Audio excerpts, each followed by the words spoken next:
তোমরা একবার এই পটলের রেসিপি এইভাবে বানিয়ে দেখো, অপূর্ব খেতে লাগে। দেখো বাটিতে এই চামচে 2 চামচ সর্ষে, হাফ চামচ মতন গোটা জিরে নিয়ে নিয়েছি, দিয়ে একসাথে জল দিয়ে ভিজিয়ে রেখে দিতে হবে। আর এই রেসিপিটা আমার মা করতো, এত অপূর্ব খেতে লাগতো। এই দেখো জল দিয়ে দিয়েছি, এবার চামচটা দিয়ে একটু নাড়া দিয়ে তোমার 10 মিনিট ভিজিয়ে রাখবে। এই দেখো পটলগুলো চিড়ে নিয়েছি, একবার চিড়ে নিয়েছি, এমনভাবে চিড়বে না এদিকটা না চিড়ে, এইভাবে চিড়বে। সব পটলগুলো এইভাবে করে চিড়ে নিয়েছি, আর শিলনোড়ায় নিয়ে নিয়েছি। দেখো ওই ভিজানো মশলাটা, আদা আর কাঁচা লঙ্কা পরিমাণ মতন ঝাল, যে যেরকম পছন্দ করো সেরকম ঝাল দেবে, দিয়ে এটা পেস্ট করে নেবে। কড়াইতে তেল গরম করে দিয়েছি, কালো জিরে আর শুকনো লঙ্কা চিড়ে দিয়ে দিলাম। কিন্তু তেলের পরিমাণটা একটু বেশি হবে, কারণ একবারই তেল পড়বে এই রান্নাটায়, বারবার না। এবার যে পটলগুলো কেটে রেখেছিলাম ওগুলো দিয়ে দেবো একটা একটা করে। আমার ভিডিও ভালো লাগলে একটা লাইক দিয়ে সাবস্ক্রাইব করে পাশে থাকবেন, ধন্যবাদ। সময় ভালো লাগে পটল বাড়িতে থাকলে এই রান্নাটা করি। এই দেখো হলুদ দেবে সামান্য, সামান্য নুন দিয়ে একটু নাড়াচাড়া করে একটু মিশিয়ে 2 পিঠ লাল লাল করে ভাজবে। 5 মিনিট মতন ঢাকা দিয়ে 2 পিঠ ভালোভাবে ভাজা হয়ে গেলে একটু নরম হয়ে যাবে।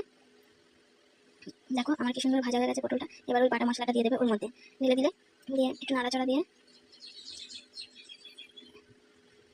এরপর সামান্য হলুদ পরিমাণ মতন, হলুদ কারণ ভাজা হলুদ দিয়ে চাল, এখন একটু অল্প হলুদ দিলেই হয়ে যাবে। অল্প নুন দেবে পরিমাণ মতন, স্বাদ বুঝে নুন, কাশ্মীরি লঙ্কার গুঁড়ো অল্প করে দিয়ে দিলাম।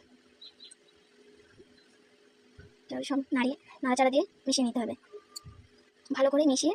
এবার যে বাটিটা আমি ধুয়ে মশলা বেটে রেখেছিলাম, বাটিটা ধুয়ে একটু অল্প জল দেবো, একদম অল্প অল্প জল দিয়ে একটু মিশিয়ে নিয়ে ঢাকা দিয়ে রাখবো 5 মিনিটের মতো। দিয়ে ঢাকা খুলে দেখো কি সুন্দর তেল ছেড়েছে, দেখো পটলগুলো একদম গলে মাখুমের মতন হয়ে গেছে। দেখো কি সুন্দর হয়েছে খেতে, তোমরা বানিয়ে দেখতে পারো বাড়িতে, খুব অপূর্ব খেতে লাগে গরম গরম ভাত দিয়ে, অপূর্ব।